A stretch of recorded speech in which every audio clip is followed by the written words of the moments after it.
Good morning, everyone. Welcome to lecture number 2, revision lecture of CA Inter. आपने कल मेरे पास section 28, 29, 30, 31 इन सब का एक ओवरव्यू ले लिया था।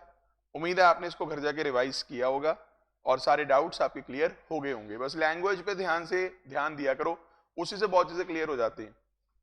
अब मैं आ रहा हूं पेज नंबर 45 पे, जहां पे बात की हुई है डेप्रीसिएशन के बारे में। डेप्रीसिएशन का टॉपिक वैसे तो हमने कल स्टार्ट कर लिया था। कल मैंने आपको रेट्स ऑफ डेप्रीसिएशन भी सारे याद करवा दिए थे और उम्मीद है कि आप इसको रिवाइज करके आए होंगे। अब हम स्टार्ट कर रहे हैं डेप्रीसिएशन का कैलकुलेशन कैसे होता है।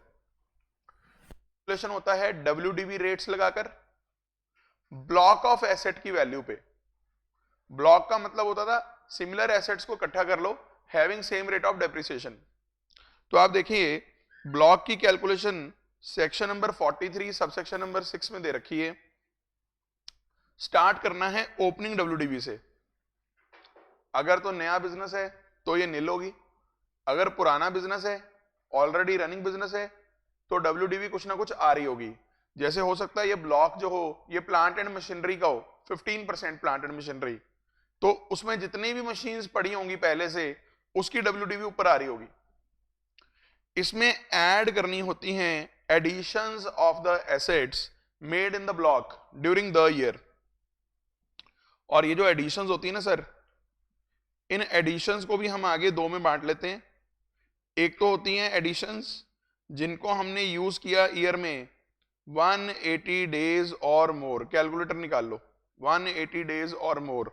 और दूसरी less than 180 days, less than 180 days. इन दो में हम इनको बांट लेते हैं, 180 डेज और मोर और लेस देन 180 डेज। अब अगर आप सोचो एक एसेट अगर हमने लिया हो 3 अक्टूबर को या 4 अक्टूबर लेके चलो, 4 अक्टूबर को अगर हमने एसेट लिया हो ड्यूरिंग द ईयर, तो बताइए 31 - 4, 31 डेज का अक्टूबर है ना, तो ये आ गया 27 + 1 28, क्योंकि 4 अक्टूबर को भी गिनना है। 28 डेज अक्टूबर के, 30 डेज नवंबर के, करो 31 डेज दिसंबर, 31 जैन, 28 फेब और 31 मार्च, 179 आए हैं, तो 3 अक्टूबर लेनी पड़ेगी। तो 3 अक्टूबर से अगर हम कोई एसेट पुट टू यूज कर लेते हैं ड्यूरिंग द ईयर, अगर हमने कोई एसेट को पुट टू यूज कर लिया है फॉर 180 डेज और मोर, कितने दिन, 180 डेज और मोर, उसके लिए मैंने आपको डेट क्या बताई, 3 अक्टूबर। अगर 3 अक्टूबर को आपने एसेट पुट टू यूज कर लिया है, रेडी फॉर यूज कर लिया है, पुट टू यूज कर लिया है, परचेज कब करा वो मैटर नहीं करता। परचेज चाहे आपने पहले कर लिया हो, लेकिन पुट टू यूज कब करा। अब पुट टू यूज का मतलब बस यही होता है कि रेडी कर लिया आपने यूज के लिए, ठीक है, रेडी फॉर यूज हो गया पूरी तरह, तो पुट टू यूज है। तो पुट टू यूज जब आपने कर लिया तब से दिन देखने, अगर वो 180 डेज और मोर हैं तो डेप्रीसिएशन का रेट लग जाता है पूरा। और अगर एसेट आपने 3 अक्टूबर के बाद पुट टू यूज करा, मे बी 5 अक्टूबर, 10 अक्टूबर, 15 अक्टूबर, नवंबर, दिसंबर, जैन, जब मर्जी, तो उस ईयर में वो कितनी देर यूज हुआ, लेस देन 180 डेज, उस केस में उसका डेप्रीसिएशन का रेट हो जाएगा हाफ।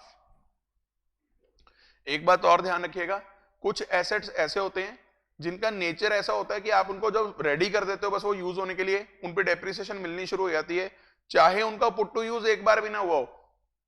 एग्जाम्पल था इसका फायर एक्सटिंग्विशर। आपने फायर एक्सटिंग्विशर लगा के रख दिया, भगवान की कृपा से कभी उसे यूज करने की जरूरत नहीं पड़ी, तो फिर भी क्या उसके ऊपर डेप्रीसिएशन मिल जाएगी, यस मिल जाएगी। क्या आपको मेरी बात समझ में आ रही है कि नहीं आ रही है। तो एडिशंस ड्यूरिंग द ईयर, इसे बोलते हैं एडिशंस ड्यूरिंग द ईयर। जब आप मेरी नोटबुक के न्यूमेरिकल्स को रिवाइज करोगे तो वहां ऐसी हेडिंग मिलेगी, additions during the year underline, और उसके नीचे में लिखवा रखा है 180 डेज और मोर और लेस देन 180 डेज, इस तरह स्प्लिट करा हुआ है। एक बात और मैं आपको यहां पे ध्यान दिलवाना चाहूंगा, एडिशंस ड्यूरिंग द ईयर की जो वैल्यू आएगी सर वो कितनी होगी, मतलब इसकी अमाउंट क्या होगी, तो इसकी अमाउंट होगी actual cost of the asset. और एक्चुअल कॉस्ट, क्योंकि एक बात सोचो, डेप्रीसिएशन आपको किस पे मिलेगी, कॉस्ट पे ही तो मिलेगी। सर आप तो कह रहे थे WDV मेथड है, बदतमीजों, WDV मेथड के अंदर भी एक बार तो आपको कॉस्ट पे ही डेप्रीसिएशन लगानी पड़ती है। फर्स्ट ईयर में तो किस पे डेप लगती है, कॉस्ट पे। तो एक्ट ने एक्चुअल कॉस्ट वर्ड डिफाइन किया हुआ है प्रॉपरली। और लंबी चौड़ी डेफिनेशन है इसकी एक्चुअल कॉस्ट की, 43 सबसेक्शन 1, और इसकी कई एक्सप्लेनेशंस हैं। एक काम करता हूं, एक्चुअल कॉस्ट के बारे में थोड़ा सा पढ़ाता हूं। ये रहा एक्चुअल कॉस्ट, मैं एरो भी मार देता हूं साथ में एक्चुअल कॉस्ट के साथ। सेक्शन नंबर 43 सबसेक्शन 1, ये मैंने डिस्कस किया हुआ है, आपकी बुक में भी दिया हुआ है प्रॉपरली। तो 43(1) पहले पढ़ना शुरू करो, क्या लिखा है। एक्चुअल कॉस्ट का मतलब क्या है? Actual cost means the actual cost to the assessee.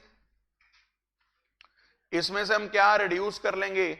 अगर कोई अमाउंट डायरेक्टली या इनडायरेक्टली किसी और पर्सन ने या किसी और अथॉरिटी ने क्या करी है, मेट करी है, जैसे कोई रीइंबर्समेंट मिल गई अमाउंट की, या गवर्नमेंट ने कोई सब्सिडी पे कर दी, कोई ग्रांट पे कर दी, तो उतनी एसेट में से कम हो जाएगी।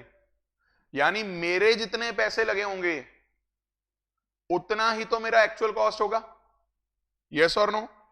और एक्चुअल कॉस्ट डेप्रिसिएशन के पर्पस के लिए वही है जो असेसी को पड़ी है। अगर पुट टू यूज से पहले पहले मेरा कोई इंटरेस्ट पड़ रहा है, जैसे मैंने कहा था कि लोन बोरो करके हमने मशीन बाय कर ली, तो जब तक मशीन पुट टू यूज नहीं हो रही तब तक का लोन का इंटरेस्ट जो होगा वो इंटरेस्ट भी मशीन की कॉस्ट में कैपिटलाइज कर दिया जाएगा। एक्चुअल कॉस्ट में जो चीज आ गई फिर वो पी एंड एल में नहीं जा सकती, वो डेप्रिसिएशन में जाएगी। हालांकि डेप्रिसिएशन भी पी एंड एल में जाती है, बट एक्चुअल कॉस्ट पूरी की पूरी उठ के पी एंड एल में नहीं जाएगी, सिर्फ उसका कुछ पोर्शन कहां जाएगा, पी एंड एल में। क्या आपको मेरी बात समझ में आ रही है? इस सेक्शन में एक बड़ी अच्छी अमेंडमेंट हुई थी, 43 सबसेक्शन 1 में एक अमेंडमेंट हुई थी फाइनेंस एक्ट 17 में। सुनिएगा, कहता जब आप कोई एसेट पे एक्सपेंडिचर करते हो उस चीज को वैसे तो हम कॉस्ट का पार्ट बनाते हैं, लेकिन कुछ केस में हम कुछ पेमेंट्स को एक्चुअल कॉस्ट का पेमेंट नहीं, एक्चुअल कॉस्ट का पार्ट नहीं बनाएंगे अगर पेमेंट या payments made to a person in a day, दिख रहा है? यानी अगर पेमेंट या पेमेंट्स एक पर्सन को एक दिन में 10,000 से एक्सीड हो रही हो, 10,000 से एक्सीड हो रही हो, और आपने पेमेंट करी हो अदरवाइज देन बाय, यानी ना तो आपने अकाउंट पे चेक से पेमेंट करी, ना अकाउंट पे ड्राफ्ट से पेमेंट करी, ना आपने ईसीएस से पेमेंट करी थ्रू अ बैंक अकाउंट, और ना ही आपने ऐसे मोड से पेमेंट करी जो इलेक्ट्रॉनिक प्रिस्क्राइब कर रखे हैं। और प्रिस्क्राइब्ड मोड की लिस्ट है आपके सामने, debit card, credit card, net banking, UPI, IMPS, RTGS, NEFT, भीम आधार पे, ये सारे प्रिस्क्राइब कर दिए पेमेंट्स। तो अगर आपकी बुक में कहीं ये नहीं लिखी हुई है तो आप ये नोट कर लेना अगर करना चाहो। या पूरे चैप्टर में जहां भी ये प्रिस्क्राइब्ड इलेक्ट्रॉनिक मोड्स लिखा हुआ है, जहां भी ये प्रिस्क्राइब्ड इलेक्ट्रॉनिक मोड्स लिखा हुआ है आपकी बुक में, वहां यही वाले यूज करने हैं, debit card, credit card, net banking, UPI, IMPS, RTGS, NEFT और भीम आधार पे। ये सारे आपने सुने होंगे, आजकल मोबाइल वगैरह से यूज होते हैं। तो ये सारी चीजें हमारी, इनसे अगर आप पेमेंट कर देते हो, क्या ये चल जाएगा या नहीं चलेगा? चल जाएगा। लेकिन इन मोड्स के अलावा अगर आप कोई भी और मोड यूज करोगे और पेमेंट होगी सिंगल पार्टी को सिंगल डे में 10,000 से ऊपर, तो बताओ उस खर्चे को हम किसका पार्ट नहीं मानेंगे? एक्चुअल कॉस्ट का पार्ट नहीं मानेंगे। और बताओ अगर एक्चुअल कॉस्ट का पार्ट नहीं बना तो उसके ऊपर डेप्रिसिएशन मारेगी, यस और नो? पर ये पॉइंट 10,000 से नीचे वालों के लिए नहीं लगाना। तो हम भी ना जब भी कोई जीके इंस्टीट्यूट के लिए कोई भी एसेट खरीदते हैं, मान लो कोई लैपटॉप मंगवाया जिसकी कॉस्टिंग 35,000 है, देने को तो हम कैश भी दे सकते हैं, फीस हमारे पास बहुत बच्चों की कैश आती है तो हम कैश भी पे कर सकते हैं, but we don't pay cash. क्यों? जैसे ही 10,000 से ऊपर गया और हमने कैश में पेमेंट कर दी सिंगल डे में सिंगल पार्टी को, तो ऐसे में डेप्रिसिएशन मारी गई हमारी, यस और नो? अब एक काम करता हूं, पहले एक्सप्लेनेशंस पे बाद में आऊंगा 43(1) की, पहले हम लोग यहां पे वापस पहले फॉर्मेट पूरा करते हैं। हमने स्टार्ट किससे किया ब्लॉक को? Opening WDV. इसमें क्या ऐड कर ली? Additions during the year less than 180 days और मोर। अब इसमें से एक चीज होती है माइनस। माइनस का नाम है मनीज पेबल। बोलते से भली पेबल हैं, लेकिन ये मनीज हैं रिसीवेबल। मनीज पेबल किस चीज की है? देखो, ये सेल प्राइस और insurance compensation in respect of the asset falling in this block which are sold, discarded, demolished, destroyed during the previous year including scrap value। आप इतनी बात याद रखो, मैं ना उसको बहुत सरल तरीके से समझाता हूं आपको।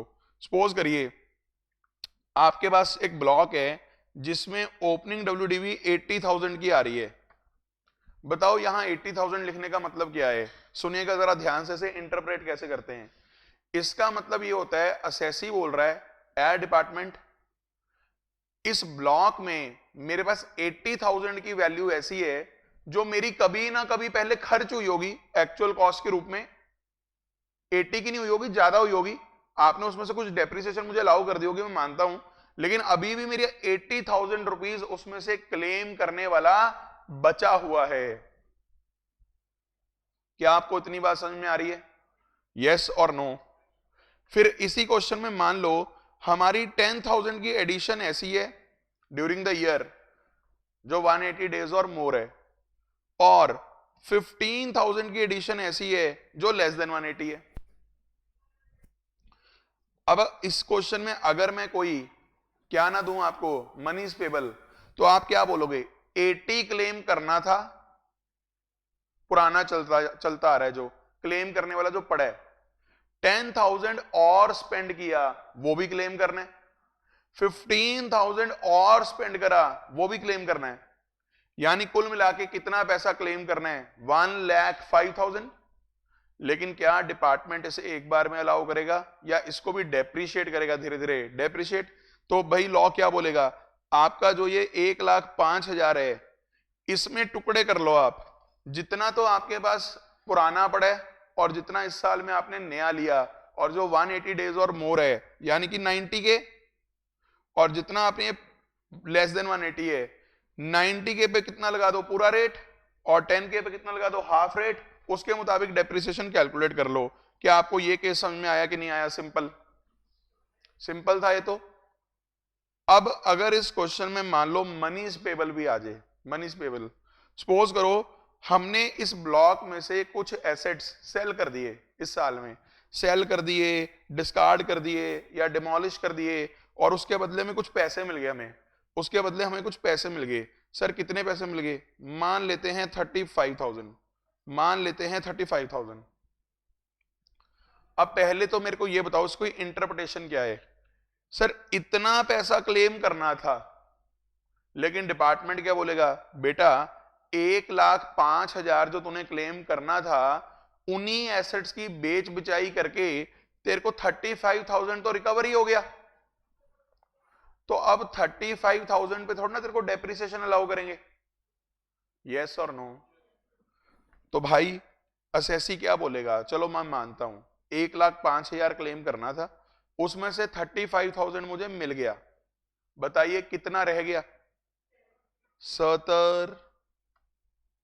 ये तो अभी भी मुझे क्लेम करना है, ये अमाउंट तो मुझे मिली नहीं। यस और नो? मनीज पेबल लेस क्यों हो रहा है? आपको उसका लॉजिक समझ में आ रहा है?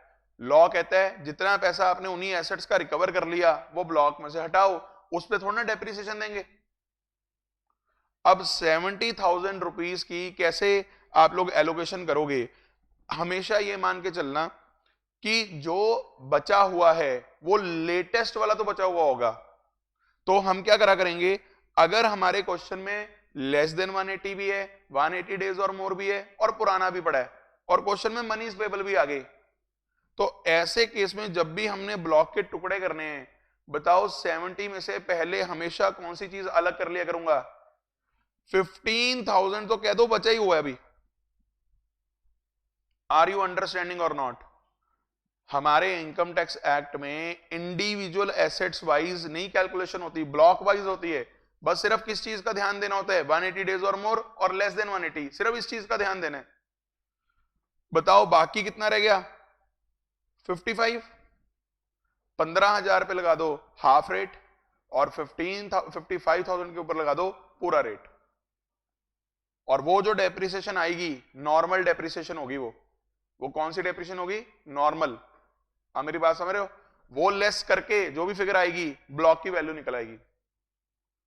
और अगर इसी क्वेश्चन में मान लो एडिशनल डेप्रिसिएशन भी आ जाए, एक काम करता हूं पहले एडिशनल डेप्रिसिएशन की एक लैंग्वेज पढ़ा देता हूं थोड़ी सी, एडिशनल डेप्रिसिएशन के बारे में क्या लिखा हुआ है, फिर इसी क्वेश्चन के अंदर से मैं रिलेट करवाऊंगा एडिशनल डेप्रिसिएशन को भी।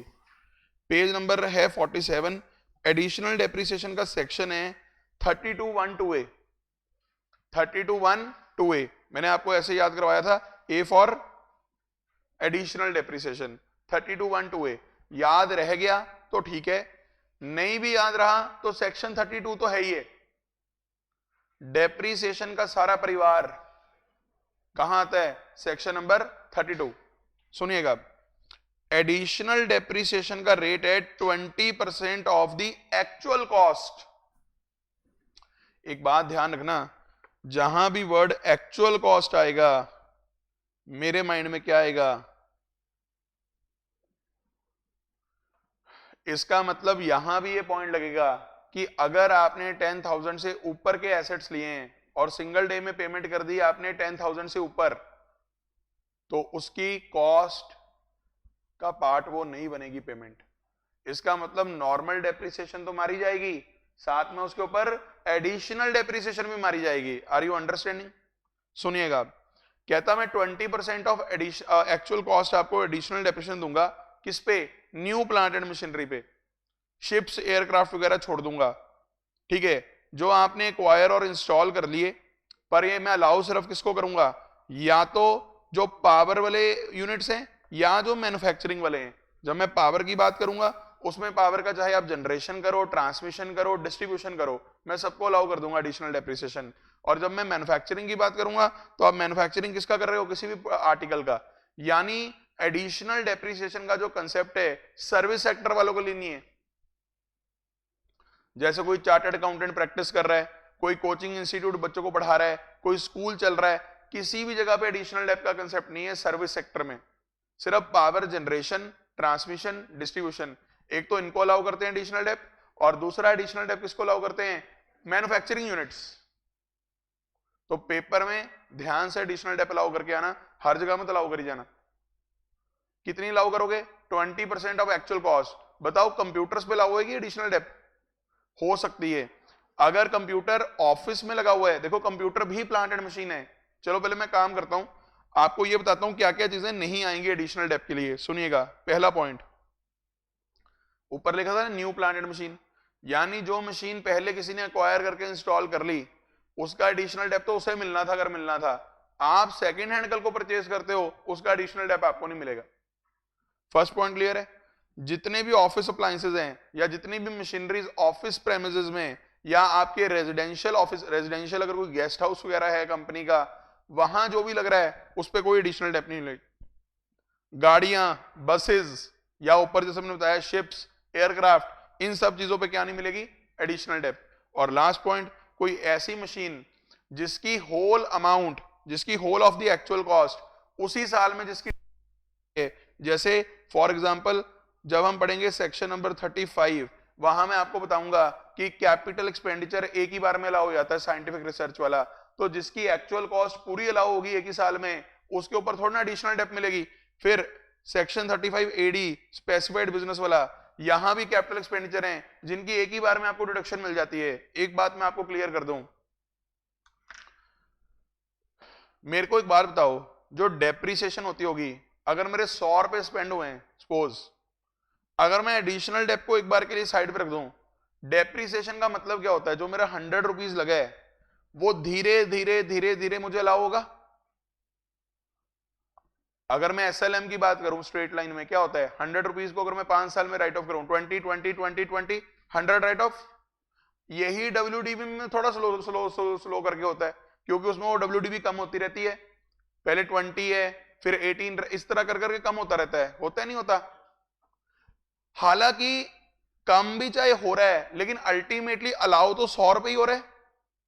मेरे को ये बताओ एडिशनल डेप का कंसेप्ट क्या है, 100 रुपए जो आपने स्पेंड करे वो तो नॉर्मल डेप में आप लेते रहो, 20 हमसे एडिशनल ले लो, मतलब 100 की जगह 120 अलाउ कर देंगे आपको। ये नहीं है एडिशनल डेप। कहीं आप ये सोचो कि एडिशनल डेप का मतलब ये है कि 20 और अलाउ करेंगे, नो। एडिशनल का मतलब सिर्फ इतना है कि अगर आप पे 20% डेप का रेट लगता है या 15% लगता है, अगर मान लो, तो 20 हमसे और ले लो पहले साल में, यानी पहले साल में हम आपकी डेप कितनी अलाउ कर देंगे, 35। एडिशनल डेप का बिल्कुल मतलब ये नहीं है कि 100 स्पेंड करा है तो 120 अलाउ करेंगे, नो। इसीलिए एडिशनल डेप का कंसेप्ट क्या बोलता है, जिसकी डेप्रिसिएशन या जिसकी कॉस्ट एक ही बार में अलाउ होगी उस पर थोड़ा एडिशनल डेप मिलेगी, क्योंकि हमने कोई एडिशनल डेप थोड़ी देनी है आपको। आर यू अंडरस्टैंडिंग और नॉट, यस और नो?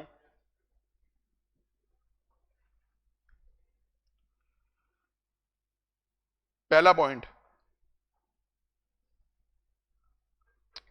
अगर आप प्रिंटिंग या प्रिंटिंग एंड पब्लिशिंग के बिजनेस में भी हैं, कहता है ये भी मैन्युफैक्चर है, क्योंकि अगर कोई चीज पहले रॉ थी, आप उस पर प्रिंटिंग करते हो, पब्लिशिंग, जैसे कागज होता है, कागज, कागज को जब आप प्रिंट कर देते हो बुक बन जाती है, तो प्रिंटिंग और पब्लिशिंग से भी मैन्युफैक्चरिंग हो रही है, इनको भी क्या अलाउ हो जाएगी, एडिशनल डेप।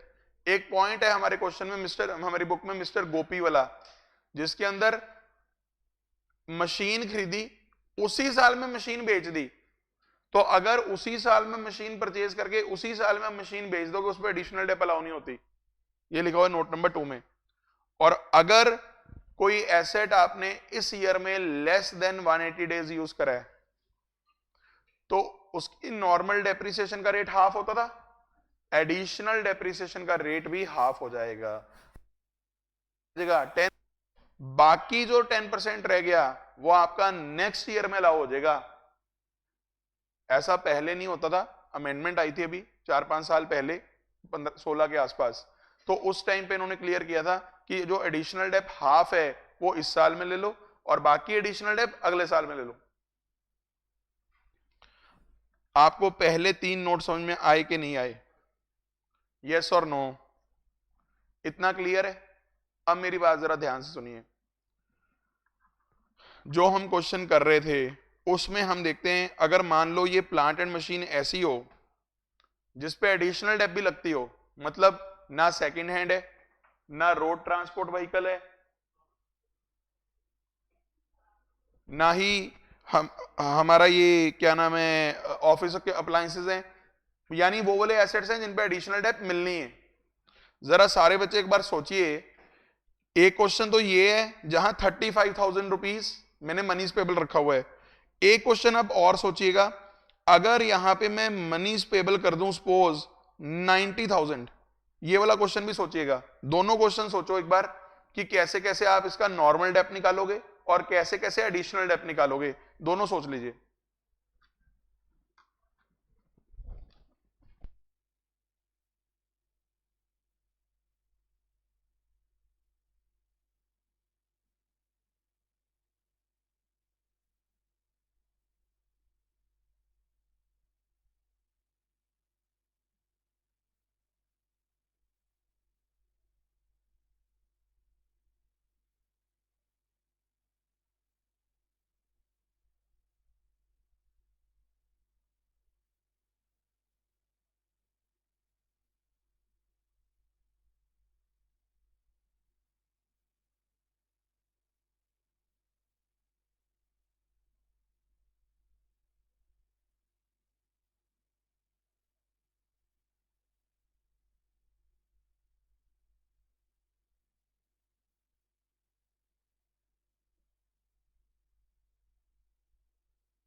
जी सोचा आपने? पहला केस बताओ मुझे, पहला केस तो हमने स्प्लिट करा ही हुआ है, मेरे को ये बताओ जो 15,000 बचा हुआ है ये लेस देन 180 है, एक तो उस पर नॉर्मल डेप लगी होगी 15% और एडिशनल डेप लगेगी उसके ऊपर 10%। एक बात और बता दूं, नॉर्मल डेप्रिसिएशन इकट्ठी निकाल लो और एडिशनल डेप्रिसिएशन इकट्ठी निकाल लो, दोनों को फिर डब्ल्यूडीवी में से माइनस कर दो। जैसे opening WDV plus additions minus money payable, इसे हम बोल देते हैं डब्ल्यूडीवी बिफोर डेप्रिसिएशन। इसमें से पहले लेस कर दो नॉर्मल डेप, फिर लेस कर दो एडिशनल डेप, क्या आ जाएगी क्लोजिंग डब्ल्यूडीवी, और वही क्लोजिंग डब्ल्यूडीवी अगली बार की ओपनिंग डब्ल्यूडीवी। इस तरह चलता रहेगा। आर यू अंडरस्टैंडिंग और नॉट? हाँ कि ना? अब मेरी बात सुनो, 15,000 के ऊपर 10% लग 7.5% लग गया नॉर्मल डेप और 10% लग गया एडिशनल डेप। इसका नोट भी लिखाना नीचे कि जो बैलेंस एडिशनल डेप्रिसिएशन रहेगी वो नेक्स्ट ईयर में लागू हो जाएगी। इतना क्लियर है? अब बात करता हूं 55,000 की। 55,000 के ऊपर नॉर्मल डेप कितनी लगेगी 15%, और 55,000 के ऊपर एडिशनल डेप लगेगी 55 के ऊपर नहीं लगेगी, किस पे लगेगी 10,000 पे लगेगी। यस, इसका मतलब हम ये मान के चल रहे हैं कि 15 वाला एसेट भी बचा हुआ है, 10 वाला भी बचा हुआ है, यानी जितना भी बिका है वो किसमें से बिका है 80। पहला केस समझ में आया कि नहीं आया? हाँ कि ना? अब दूसरे केस में सुनिए, मैंने दूसरे केस में मनीज पेबल कितनी करी है 90। पहले बताओ डब्ल्यूडीवी कितनी रह जाएगी इस बार 15 रहेगी। 15,000 की हमारी डेप्रिसिएशन रहेगी, इसका मतलब ये तो बन ही नहीं पाएगा पार्ट। यस और नो? हाँ कि ना? ऐसे केस में आप मेरे को ये बताओ, जो 15,000 रुपीज ये वाला बचा हुआ है, इसके ऊपर नॉर्मल डेप क्या लगाओगे 7.5 और एडिशनल डेप क्या लगाओगे 10%। क्या आपको कुछ कुछ समझ में आ रहा है कि नहीं आ रहा है? हाँ कि ना? इसी में ही आगे एक कंसेप्ट और आता है, जैसे यहां पे अगर मैं मनीज पेबल कर दूं, सपोज कीजिए 1,10,000, या पहले बताना ब्लॉक की वैल्यू टोटल कितनी आ रही है 95 आ रही है, नहीं 1,5 आ रही है ना, तो अगर मैं 1,5 ही कर दूं यहां तो ये डैश हो गया, मतलब खत्म, वैल्यू खत्म होगी।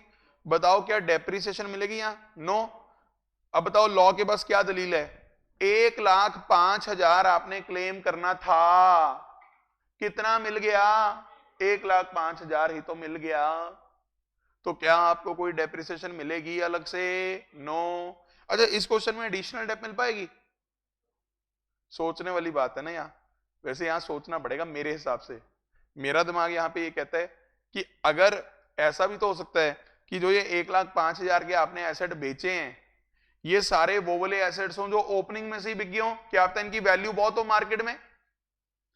अगर असेसी बोलता है कि जो मैंने ये एडिशंस करी हैं, अभी मैं आपको बताता हूं, आपको असेसी क्या बोलेगा फिर डिपार्टमेंट क्या बोलेगा।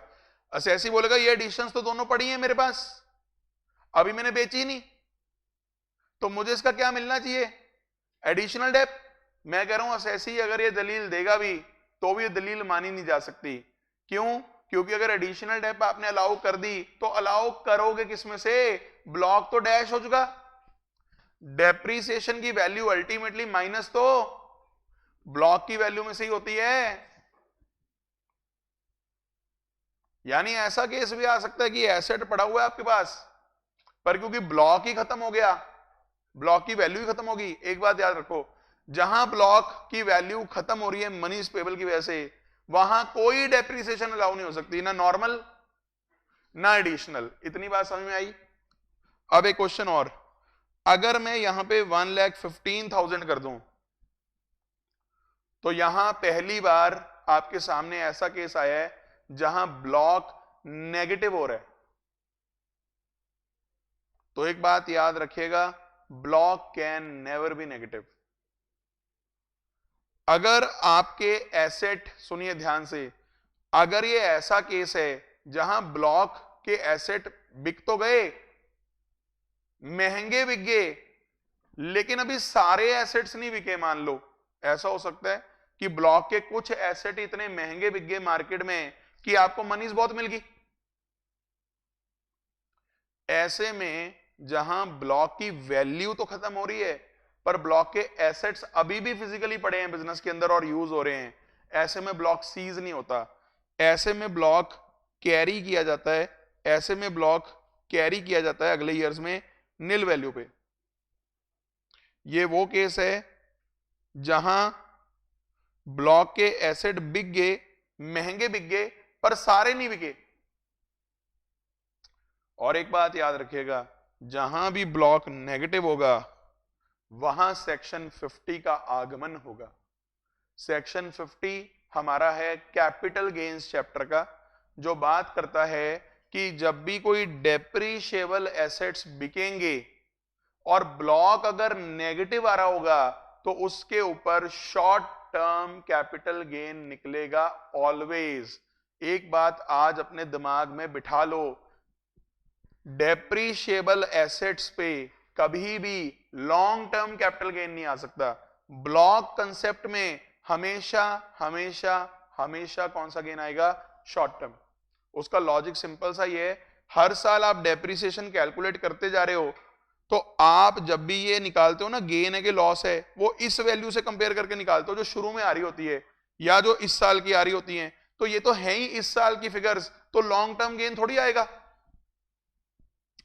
इसलिए याद रखिएगा, डेप्रीशिएबल एसेट पे हमेशा कौन सा गेन आया करेगा? Short term. बताइए मुझे इस क्वेश्चन में हमारा शॉर्ट टर्म कैपिटल गेन कितना है?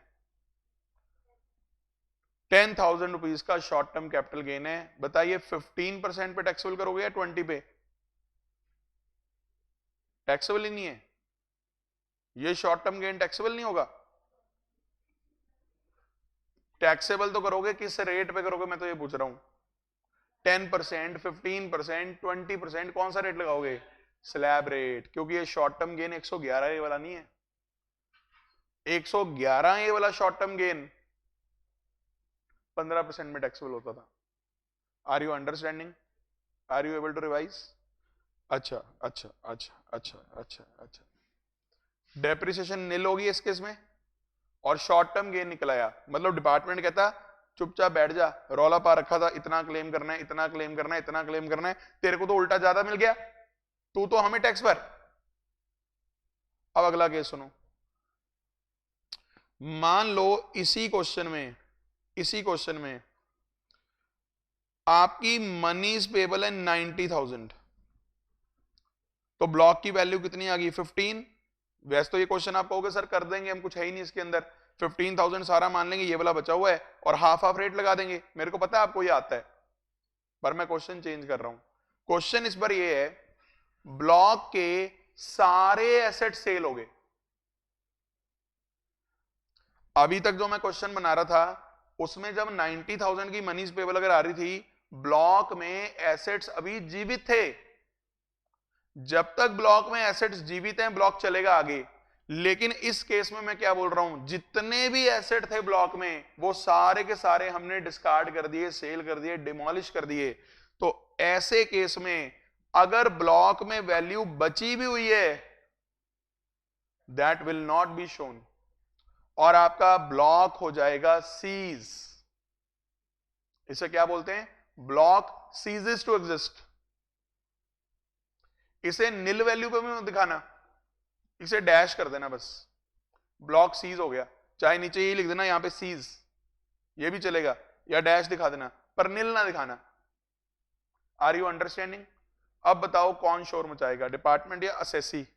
असेसी कहेगा कमाल करते हो पांडे जी, हमारा टोटल कितना स्पेंड हो चुका था? 95।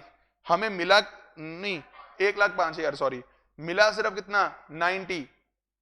तो 15,000 रुपीज तो मेरी वो अमाउंट है जो मैं स्पेंड कर चुका हूं, लेकिन मुझे अलाउ ही नहीं हुई इनकम टैक्स एक्ट में। तुम्हारा लॉ बोलता तथास्तु, हम तुम्हें ये 15,000 पे भी अलाउ कर देंगे, डोंट वरी, लेकिन पीजीबीपी में अलाउ नहीं करेंगे। अब ये आपने एसेट सेल करके आपका लॉस हुआ है, ये हम आपका लेके जाएंगे कैपिटल लॉस में, short term capital loss, section number 50। क्या आपको मेरी बात समझ में आ रही है कि नहीं आ रही है? यस और नो? एक काम कीजिए, पहले ये वाला पॉइंट पढ़िए, the block of asset can not be negative, if block is becoming negative in that case section 50 will be applicable. और अगले पेज पे मैंने आपको सेक्शन 50 की दो सिचुएशंस बना के दे रखी हैं, सिचुएशन 1, सिचुएशन 2, दोनों पढ़ के देख लो। सिचुएशन 1 वो है जहां इंटायर एसेट्स ट्रांसफर नहीं हुए पर नेगेटिव बैलेंस आ गया ब्लॉक का। ये कौन सा केस है? अभी वाला नहीं है, उससे पहले वाला है, जहां नेगेटिव हो गया था ब्लॉक। अभी वाले में तो नेगेटिव नहीं हो रहा था ब्लॉक। ये वो वाला केस है जहां नील वैल्यू पे ब्लॉक कैरी हो रहा था, क्योंकि ब्लॉक नेगेटिव हुआ है लेकिन ब्लॉक के सारे एसेट सेल नहीं हो रहे, तो ब्लॉक सीज थोड़ी होगा। लेकिन जितना एक्सेस मिल जाएगा वो शॉर्ट टर्म गेन बन जाएगा। और दूसरा केस क्या है? सारे ही एसेट ट्रांसफर हो गए। वैसे ना यहां पे दो केस बनते हैं इंटायर एसेट ट्रांसफर होने वाले में। एक वो केस जहां इंटायर एसेट ट्रांसफर हो गए पर ब्लॉक नेगेटिव नहीं हुआ, तो वहां तो आएगा लॉस। और ऐसा भी तो हो सकता है इंटायर एसेट सेल हो जाए पर महंगे सेल हो जाए। हो सकता है, नहीं हो सकता? वहां भी हम यही कहेंगे ब्लॉक नेगेटिव तो आ नहीं सकता, लेकिन ब्लॉक सीज हो जाएगा और जितना एक्सेस मिलेगा वो शॉर्ट टर्म गेन है। यानी इंटायर एसेट जहां ट्रांसफर हो रहे हैं वहां शॉर्ट टर्म गेन भी आ सकता है, वहां शॉर्ट टर्म लॉस भी आ सकता है। क्या आपको मेरी कोई बात समझ में आती है? यस और नो? जब हमने मेन क्लास में ये टॉपिक करे थे 5-6 दिन लगे थे हमारे न्यूमेरिकल्स एंड ऑल के साथ, तो आज मैं सारा इसको रिवाइज करवा रहा हूं। पर आज आपका ये होमवर्क रहेगा कि आप इसका एक एक क्वेश्चन, मेरी बुक वाला भी, वैसे मैं आपको ये राय दूंगा कि आप ना स्टडी मटेरियल की कर लो डेप्रिसिएशन के क्वेश्चंस। उसका रीजन ये है, एक अमेंडमेंट आई हुई है जिसकी वजह से 2-4 चीजें चेंज हुई हैं, वो बताऊंगा अभी क्या है। हमारे क्वेश्चंस में 1-2 जगह पे चेंज हुआ होगा। पहले मेरे को बताओ, ये सेक्शन 50 क्लियर है? यस और नो? अब इधर आ जाओ वापस 45 पेज पे, ये पढ़ना। ये तो सिंपल है। अगर एसेट्स 180 डेज से कम यूज हो रहे हैं, हाफ रेट। और एक पॉइंट है कि अगर कोई एसेट परचेज करके आपने पुट टू यूज ही नहीं करा तो उसके ऊपर डेप नहीं होगा। एक इसमें पॉइंट ये होता है कि अब ये एसेट जब भी अगले साल में कहीं जाके पुट टू यूज होगा, चाहे वो लेस देन 180 डेज ही क्यों ना यूज हो, फिर भी उसके ऊपर रेट कितना आएगा? फुल। ये पॉइंट भी करवाया हुआ क्लास में। मतलब जिस ईयर में परचेज करा, अगर उसी ईयर में पुट टू यूज करा तो लेस देन 180 वाला कंसेप्ट रेलिवेंट है। लेकिन अगर परचेज करके उस ईयर में पुट टू यूज ही नहीं करा, अगले साल फिर जब मर्जी जाके पुट टू यूज करो, अगले साल जाके उस पर रेट क्या मिलेगा? फुल। क्योंकि फिर वो एसेट उस साल में परचेज नहीं ना करा हुआ। Are you understanding? तो ये पॉइंट यहां पे लिखा हुआ है, पढ़ के देख लो।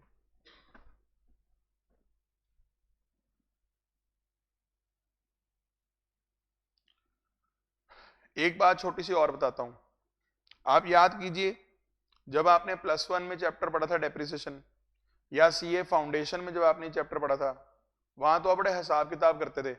वहां पता है आप कैसे करते थे? अरे ये एसेट तो हमने अक्टूबर में लिया है, तो अक्टूबर, नवंबर, दिसंबर, जैन, फेब, मार्च, उतने महीने कैलकुलेट करके आप 6/12, 7/12, और कई बार तो दिनों में भी लग जाते थे, 181/365, इस तरह से दिनों में भी आप डेप्रिसिएशन। यहां कुछ नहीं होता ऐसा। इवन अगर कोई एसेट सेल होता है, आप सिंपल वाले डेप्रिसिएशन में क्या करते थे? अकाउंटिंग पर्पस के लिए अकाउंट्स में आप ये करते थे कि जितनी देर उस एसेट को आपने यूज करा उतनी देर का डेप उसे अलाउ करते थे, डेट ऑफ सेल तक का। एक बात बताऊं, फर्क क्यों है? अकाउंट्स में आप लोग ट्रू एंड फेयर व्यू निकालते हो हिसाब किताब का, तो वहां ऐसे डे वाइज और सारी प्रॉपर कैलकुलेशन होती है। लेकिन हमारा इनकम टैक्स बोलता है मैं कोई अकाउंट्स थोड़ी तैयार करवा रहा हूं, मेरे को तो सिर्फ इतना मतलब है, टैक्सेशन वाले सिर्फ ये बोलते हैं जितना आपका खर्च हुआ है वो आपका अलाउ करवाना है। तो उन्होंने सीधा देसी शॉर्टकट लगा रखा है कि जितना आया और उसमें से जो मिल गया, मतलब जितना लगा और जितना मिल गया, उसका नेट करके आपको हम डेप अलाउ कर देंगे। We are not preparing accounts for the stakeholders. Are you understanding? इसीलिए मेरी बात सुनो, जब कोई एसेट आपका सेल होता है ड्यूरिंग द ईयर, चाहे वो फर्स्ट डे सेल हो चाहे वो लास्ट डे सेल हो, date of sale is irrelevant. अगर आप सोचो, मनीज पेबल की डेट आप कभी नहीं देखते हो, घर जाके देखना न्यूमेरिकल्स, कहीं उसे कंसिडर ही नहीं किया हुआ, सिर्फ एडिशंस में डेट कंसिडर होती है। क्योंकि सेल तो चाहे पहले दिन हो चाहे लास्ट डे हो, उसे चुपचाप हम ब्लॉक में से लेस कर देते हैं। पढ़ के देखो, ये पॉइंट समझ में आ रहा है? यस और नो? ये वाला पॉइंट। और लास्ट पॉइंट क्या इसमें, हमारे इनकम टैक्स एक्ट में रीवैल्यूएशन का कोई इंपैक्ट नहीं है। आर यू अंडरस्टैंडिंग और नॉट?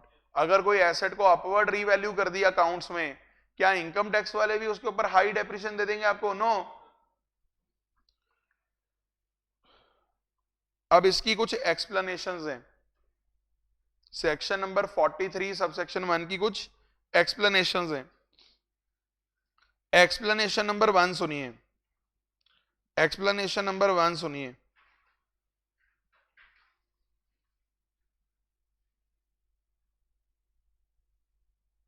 हाँ जी, asset acquired for scientific research purposes subsequently brought into business use.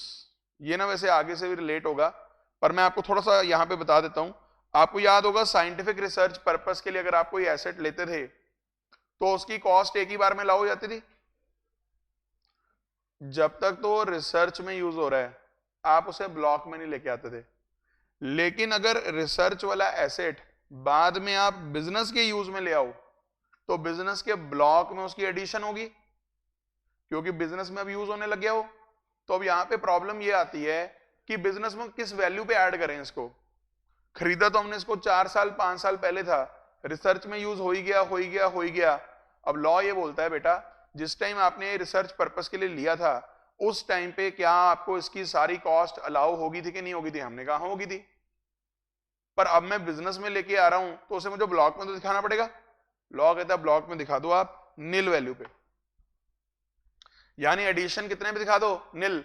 Sir इससे फायदा क्या होगा? फायदा ये होगा बेटा, एक बार जब ये ब्लॉक में आ गया, कल को जब भी इसकी सेल होगी उसका जो भी मनी पेबल होगा वो ब्लॉक में से लेस भी होगा, और हो सकता है उसकी वजह से यहां पे क्या आ जाए? गेन। या आपकी डेप्रिसिएशन तो कम करेंगे, क्योंकि जब आप मनी पेबल लेस करते हो तो आपकी डेप्रिसिएशन की फिगर कम हो जाती है, क्योंकि ब्लॉक की वैल्यू कम हो जाती है। क्या आपको पहली एक्सप्लेनेशन समझ में आ रही है कि नहीं आ रही है? यस और नो? सबको क्लियर है? दूसरी एक्सप्लेनेशन जो है यह है 1A, stock in trade converted into capital asset. कल आया था यह पॉइंट। कल हमने क्या सीखा था कि जब stock in trade capital asset में कन्वर्ट होगा तो सेक्शन 28 क्या बोलता था कि स्टॉक इन ट्रेड को कन्वर्ट करते ही कैपिटल एसेट में इसका पीजीबीपी निकाल दो, फेयर मार्केट वैल्यू को बेस लेके। अब अगर वो कैपिटल एसेट मान लो बिजनेस में ही यूज हो रहा है सपोज, फिर तो ब्लॉक में भी उसकी वैल्यू आनी चाहिए। सोचो, कैपिटल एसेट हो सकता है वो बिजनेस में यूज हो। अगर बिजनेस में यूज होगा, सपोज करो आप रियल एस्टेट डीलर हो तो आपके पास बिल्डिंग है, बिल्डिंग आपका स्टॉक है। जैसी बिल्डिंग को आपने एसेट में कन्वर्ट कर लिया बिजनेस के, एक तो उस बिल्डिंग का फेयर मार्केट वैल्यू बेस लेके उसका पीजीबीपी निकल जाएगा। और बताओ क्या वो बिल्डिंग की जो कॉस्ट है, क्या वो कॉस्ट आएगी कुछ ब्लॉक के अंदर? यस। कितनी आएगी? फेयर मार्केट वैल्यू, क्योंकि उसी को बेस लेके हमने क्या निकाला हुआ है? पीजीबीपी। ये तो आपको मैंने एग्रीकल्चर वाले चैप्टर में भी सिखाया हुआ है कि अगर फेयर मार्केट वैल्यू लेके आपने एग्रीकल्चर इनकम बना ली तो उसी फेयर मार्केट वैल्यू को, शुगर केन की फेयर मार्केट वैल्यू को आप फैक्ट्री का खर्चा मानते थे। याद आ रहा है? वही कंसेप्ट है। यस और नो? अगर कोई एसेट आपको गिफ्ट या इनहेरिटेंस से मिल गया और आप उसे बिजनेस में यूज कर रहे हो तो उसकी भी एडिशन होगी ब्लॉक के अंदर। एक बात ध्यान रखना, ये 43(1) जब मैं बात करता हूं ना, इसकी जो भी एक्सप्लेनेशंस हैं ये बात ही एडिशंस की करते हैं। क्योंकि मेरे को बताओ, हमारे लॉ में इनकम टैक्स लॉ में एक्चुअल कॉस्ट की क्या महत्ता है? इसे एडिशंस में दिखाना होता है। यस और नो? अब इस साल में अगर कोई एसेट आपके पास आया जो गिफ्ट से मिला, क्या उसकी भी एडिशन होगी? होएगी, पर कितने में हो? तो लॉ बोलता है अगर वो एसेट जिससे आपको मिला उसको जो कॉस्ट पड़ी थी वो, और अगर उसमें से उसने भी कोई डेप्रिसिएशन माइनस कर रखी है, वो लेस करके आप एडिशन कर लो। इस कंसेप्ट को ना हम बोलते थे प्रीवियस ओनर। अगर आपको याद हो, कैपिटल गेन का काफी भारी भरकम कंसेप्ट था ये। प्रीवियस ओनर, जिसकी जेब से पैसा लगा होता था उसे आप प्रीवियस ओनर बोलते थे। कैपिटल गेन में अच्छे से किया था। मतलब मजे की बात देखो, मुझे एसेट गिफ्ट में मिला था पर फिर भी मुझे उसकी क्या अलाउ हो रही है, डेप्रिसिएशन।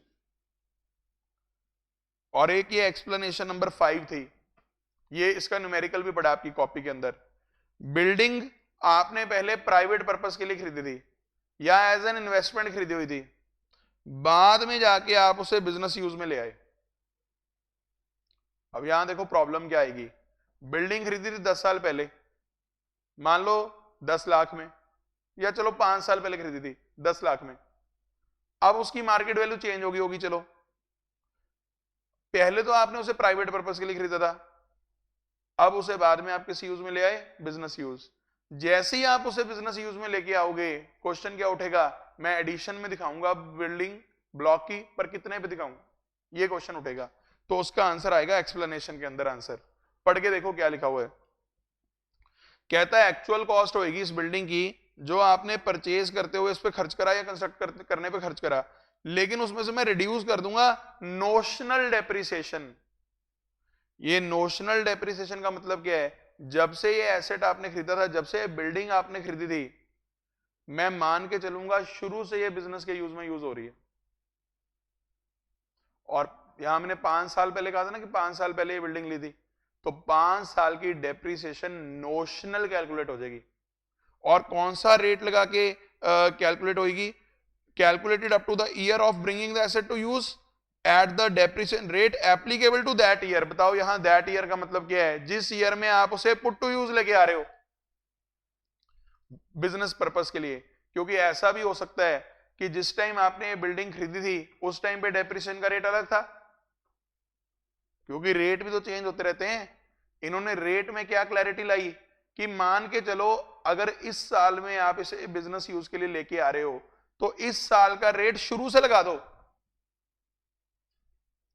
और एक बात का आंसर देना मुझे सोच के, मान लो जिस साल मैंने बिल्डिंग खरीदी थी तब डेप्रिसिएशन का रेट था बिल्डिंग का 15%, आज चल रहा है 10%। अगर 10 लाख की बिल्डिंग थी तो बताओ पिछले 5 साल की जो डेप कैलकुलेट होगी वो 10% रेट से होगी या 15% से होगी, 10% आज वाले रेट से।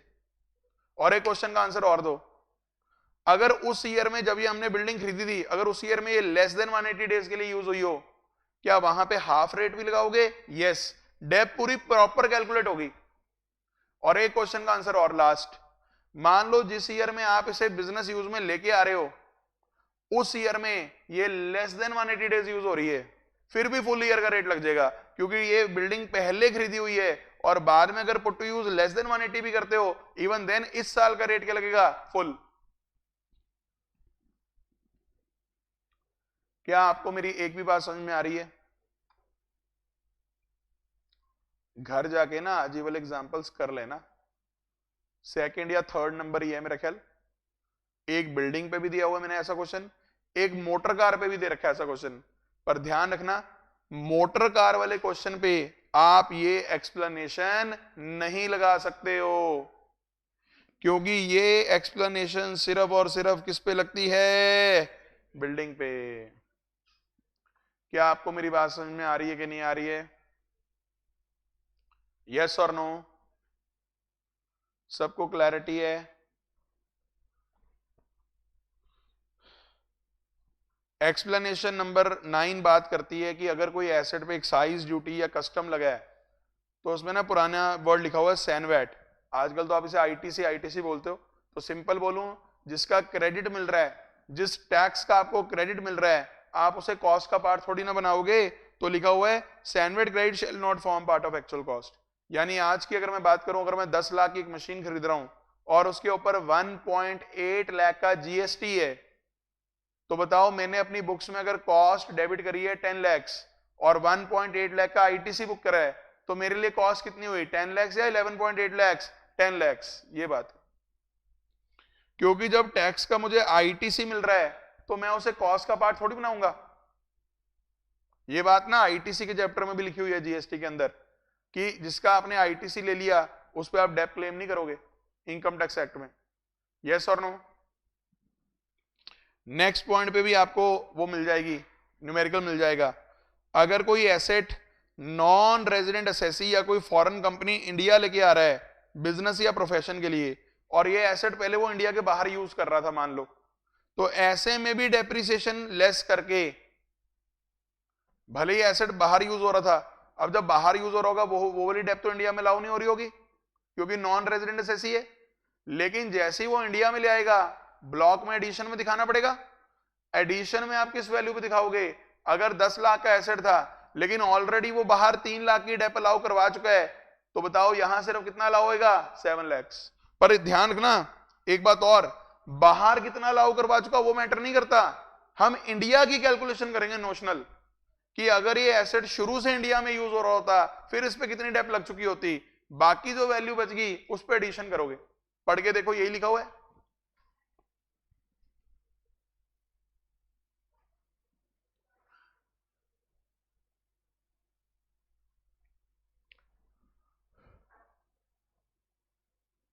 यस और नो? समझ आ रही है मेरी बात? ये वाला पॉइंट आपका 35 एडी के साथ कवर करूंगा। आप अपनी मेन बुक में भी देख सकते हो, सारी एक्सप्लेनेशंस इसी ऑर्डर में चल रही होंगी, एक आधी बस मैंने यहां कम रखी है जो ज्यादा इंपॉर्टेंट नहीं है। मेरी बात समझ में आ रही है कि नहीं आ रही है? अब आ गई जी बहुत इंपॉर्टेंट अमेंडमेंट,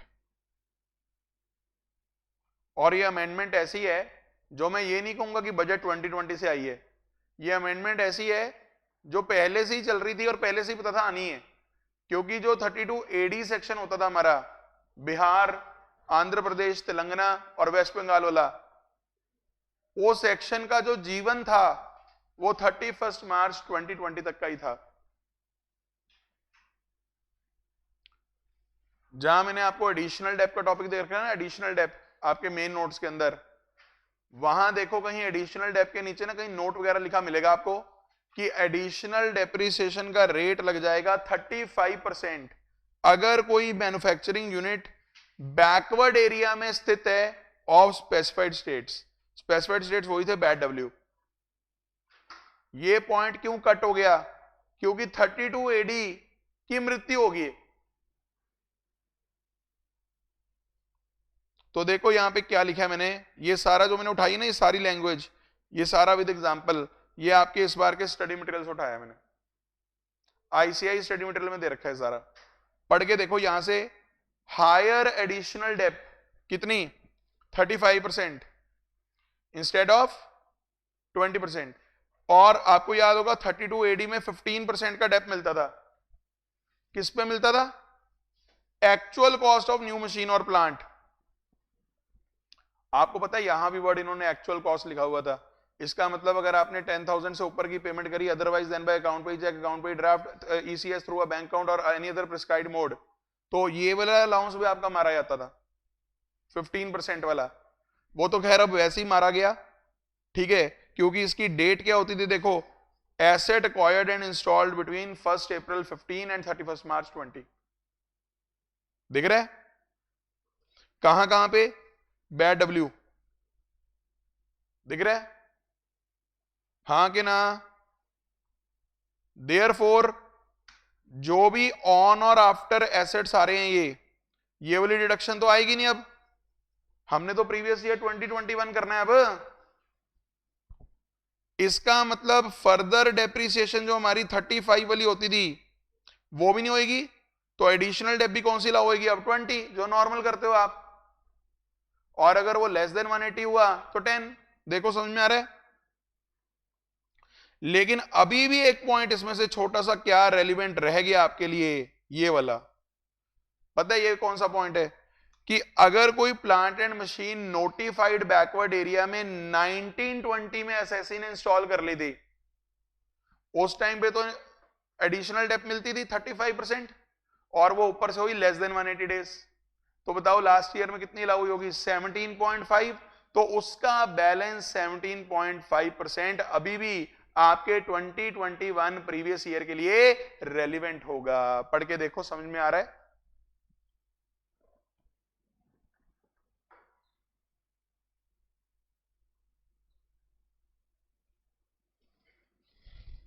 यस और नो? सबको क्लैरिटी है? एग्जाम्पल पढ़ के देखिए, एबीसी लिमिटेड ने एक मैन्युफैक्चरिंग यूनिट सेटअप किया है आंध्र प्रदेश के नोटिफाइड बैकवर्ड एरिया में और 1920 में सेटअप कर दिया और 20 करोड़ की एक मशीन खरीद ली नवंबर 2019 में। आप मेरे को बताओ 1920 में नॉर्मल डेप मिली होगी हाफ रेट पे? क्या इस पे कोई इन्वेस्टमेंट अलाउंस अलाउ होगा इन्वेस्टमेंट अलाउंस? यस, क्योंकि लास्ट ईयर तक तो 32 एडी मिलता था ना, उसी का नाम इन्वेस्टमेंट अलाउंस है। और क्या लास्ट ईयर एडिशनल डेप भी मिली होगी? कितनी? 17.5, क्योंकि हाई रेट लगा होगा 35, पर क्योंकि लेस देन 180 है तो 17.5। ध्यान रखना, जो लास्ट ईयर इन्वेस्टमेंट अलाउंस मिला होगा ना, उसका हाफ नहीं करते थे, वो 15% ही अलाउ होता था, पर अब तो खैर वो खत्म हो गया। अब बताओ बस काम का पॉइंट आपके लिए क्या है, जो बैलेंस 17.5% इसका रह गया वो हमारे इस साल में इसको अलाउ कर दिया जाएगा। पढ़ के देखो, सारी लाइन पढ़ लो।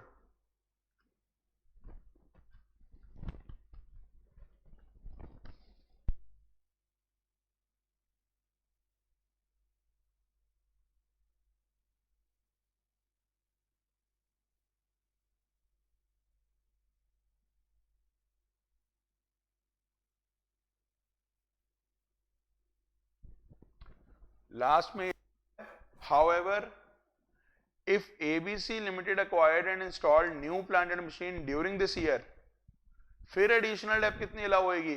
20%। If it is put to use for more than 180। वैसे ना लास्ट पॉइंट इन्होंने थोड़ा सा गड़बड़ लिखा हुआ है, गड़बड़ तो नहीं कहूंगा मैं, थोड़ा सब्जेक्टिव है, मैं ये कहूंगा, क्योंकि यहां पे देखो उन्होंने वो वाला पॉइंट लगाया हुआ कि अगर लास्ट ईयर में आपने एक्वायर कर लिया था और नेक्स्ट ईयर में जाके अगर आपने उसको लेस देन 180 यूज किया, अगर फिर भी डेप का रेट पूरा लाओ होता है, अगर आपको याद हो भी बताया मैंने। लेकिन एडिशनल पे इन्होंने ये पॉइंट नहीं लगाया हुआ, एडिशनल को हाफ करा हुआ है, चेक कर लो।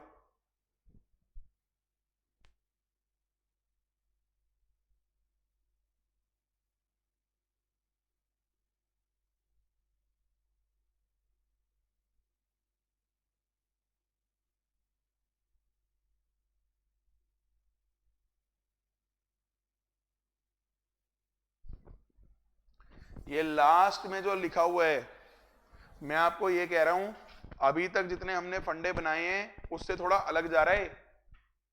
वैसे अभी तक मैंने आपको ऐसा कोई फंडा नहीं बताया था कि एडिशनल डेप भी उस पर फुल मिलेगी, इन्होंने हाफ लगा रखी है अगर अगले साल में जाके put to use less than 180 है। आपको मेरी बात समझ में आ रही है?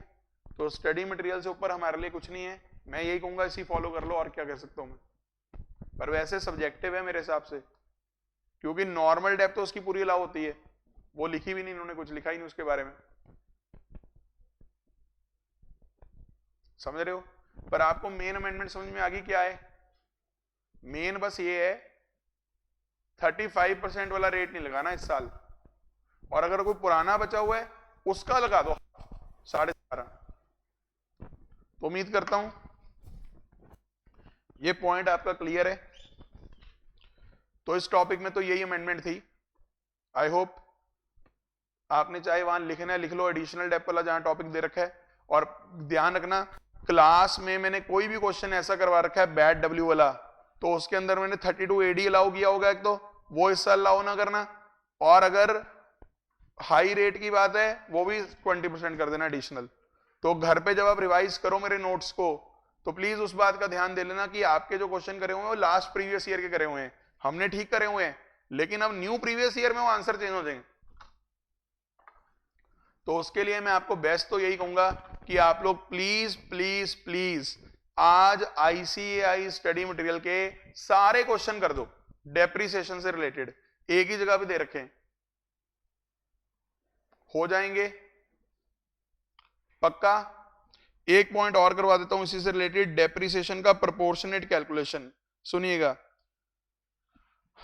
अगर किसी प्रीवियस ईयर में दो कंपनीज अमलगमेट कर लें, कंपनी डीमर्ज कर जाए, मतलब टूट जाए, डिविजन्स कई बार ना अलग अलग हो जाती हैं, कंपनीज बन जाती हैं अलग अलग, या कोई पार्टनरशिप को सक्सीड कर ले कंपनी, या कोई प्रोप्राइटरी कंसर्न को सक्सीड कर ले कंपनी, या कोई प्राइवेट लिमिटेड कंपनी को या अनलिस्टेड कंपनी को कन्वर्ट कर लिया जाए एलएलपी में, और इन सब में कुछ कंडीशंस आप पूरी कर लो सेक्शन 47 की।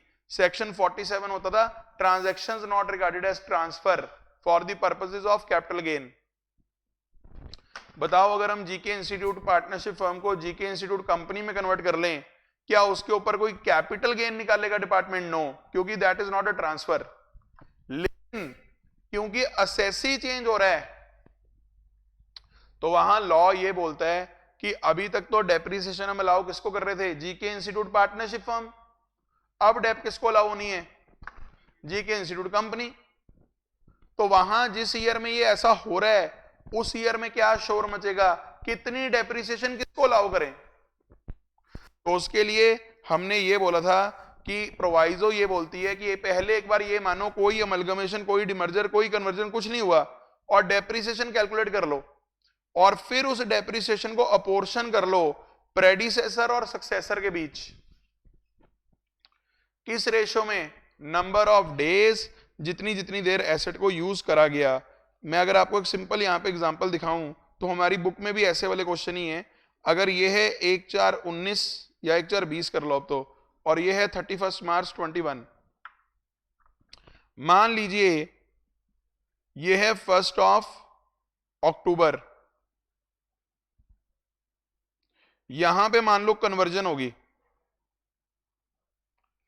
एक फर्म की कंपनी में, फर्म की कंपनी में कन्वर्जन होगी।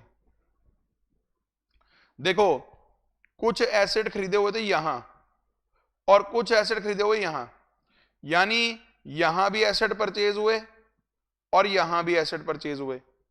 जो तो एसेट देखो यहां परचेज हुए इसमें तो कोई शोर नहीं है, तो कंपनी अलाउ करवाएगी। प्रॉब्लम किसमें आएगी? ये वाले परचेज में।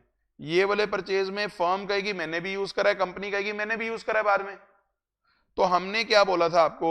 हमने आपको यह बात बताई थी कि बेटा आप पहले डेप्रिसिएशन ऐसे कैलकुलेट कर लो जैसे कोई रौला नहीं पड़ा। फिर जो वो डेप्रिसिएशन कैलकुलेट होती है, जो डेप्रिसिएशन कैलकुलेट की आपने, उस डेप्रिसिएशन की अमाउंट को यहां से लेके यहां तक तो किसको अलाउ कर दो? फर्म। ये डेज निकालने पड़ेंगे आपको और डिवाइड करना पड़ेगा 365 से। और यहां से लेके यहां तक के भी जो डेप हैं, ओपनिंग पे अलग निकलती थी, एडिशन पे अलग निकलती थी। यानी ओपनिंग की भी एलोकेट होगी, जो ओपनिंग की डेप्रिसिएशन होगी, ओपनिंग बैलेंस की जो डेप्रिसिएशन होगी वो जहां तक मैंने मेंशन करा हुआ है 1 अक्टूबर तक ये फर्म लेगी, और ओपनिंग की डेप्रिसिएशन जो बाकी की रहेगी वो कौन क्लेम करेगी? कंपनी। सिमिलरली जो ये एडिशन करी, एडिशन, इस एडिशन की जो डेप्रिसिएशन होगी वो डेप्रिसिएशन 1 अक्टूबर तक तो या 30 सितंबर तक तो कौन क्लेम करेगी? फर्म। और 1 अक्टूबर से कौन क्लेम करेगी? कंपनी। और जो एडिशन मेरी हुई है यहां पे, यानी कि कन्वर्जन के बाद, उसकी डेप्रिसिएशन सिर्फ और सिर्फ क्लेम करेगी? कंपनी। इस तरह से कैलकुलेट करते थे। अगर आपने इसका न्यूमेरिकल अपने आप ट्राई नहीं करा तो दिनों में गलतियां हो जाती हैं। तो ऐसे 2-3 क्वेश्चन करवा रखे हैं मैंने कॉपी के अंदर, इसमें चेंज कोई नहीं है, बिल्कुल वैसे ही करना है जैसे आपने पहले करा हुआ है। पर मैं आपको कहूंगा प्लीज इसको सॉल्व कर लेना। अगर आप इसे सॉल्व नहीं करोगे कोई ना कोई सिली मिस्टेक हो जाती है। क्या आपको मेरी बात समझ में आ रही है? फिर एक कंसेप्ट है छोटा सा यहां पे, अनअब्सॉर्ब्ड डेप्रिसिएशन। अब डेप्रिसिएशन का जो कंसेप्ट है ना हमारे इनकम टैक्स लॉ में, वो ये है कि आप P&L में सिर्फ उतनी डेप्रिसिएशन डेबिट कर सकते हो जितने आपके पास प्रॉफिट्स हैं।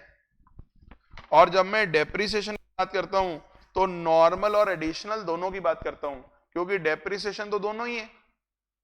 बताओ अगर मेरा प्रॉफिट बिफोर डेप्रिसिएशन 10 लाख है तो क्या मैं 12 लाख की डेप्रिसिएशन डेबिट कर सकता हूं? नो। मतलब डेप्रिसिएशन की वजह से लॉस नहीं आ सकता। अगर प्रॉफिट 10 लाख है तो डेप्रिसिएशन भी मैक्सिमम कितनी डेबिट हो सकती है? 10 लाख। सर फिर ये 2 लाख की डेप्रिसिएशन का क्या होगा? उसी को बोलते हैं अनअब्सॉर्ब्ड। पढ़ के देखो, आपको पहला पॉइंट समझ में आ रहा है? सर इस अनअब्सॉर्ब्ड डेप्रिसिएशन को क्या हम कैरी फॉरवर्ड कर सकते हैं? Yes sir. कितनी देर के लिए? अनलिमिटेड पीरियड के लिए। सर फिर आगे जाके ये किससे एडजस्ट हो सकता है? किसी से मुंह मार सकता है, सैलरी और कैजुअल इनकम से नहीं। भाई बिजनेस वालों की सैलरी से तो दुश्मनी है, बिजनेस के लॉस भी आपको याद होगा सैलरी से एडजस्ट नहीं होते थे। लॉ बोलता था या तो भैया बिजनेस कर लो या नौकरी कर लो, नौकरी करते करते बिजनेस करोगे तो लॉस आएंगे, और लॉस को फिर हम किससे एडजस्ट नहीं करेंगे, सैलरी से। सिमिलरली अनअब्सॉर्ब डेप्रिसिएशन भी, क्योंकि बिजनेस का ही कंसेप्ट है इसलिए किससे एडजस्ट नहीं करते, सैलरी। और कैजुअल इनकम तो वैसे ही कहती थी मेरे से कोई लॉस मुंह नहीं मार सकता, क्योंकि कैजुअल इनकम तो फ्लैट रेट टैक्सेबल थी 30%। पढ़ो, पॉइंट समझ में आ रहा है?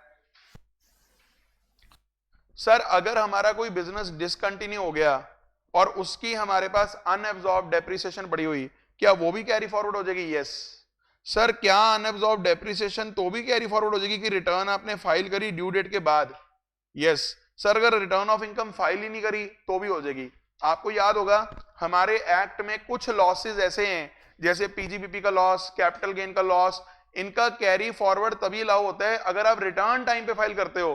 पर ऐसा कुछ किसके बारे में नहीं लिखा हुआ, अनएब्सॉर्ब डेप्रिसिएशन के बारे में नहीं लिखा हुआ। पढ़ के देख लो।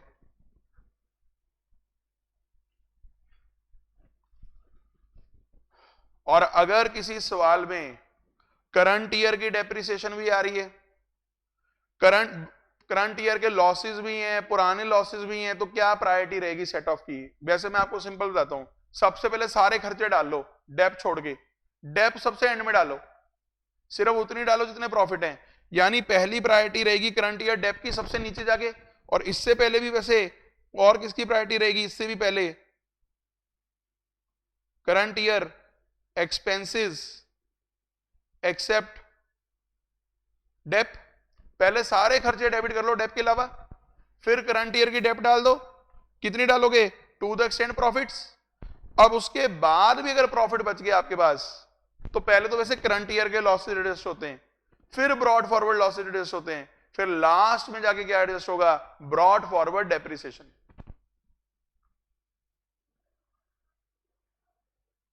क्या आपको मेरी ये बात समझ में आई?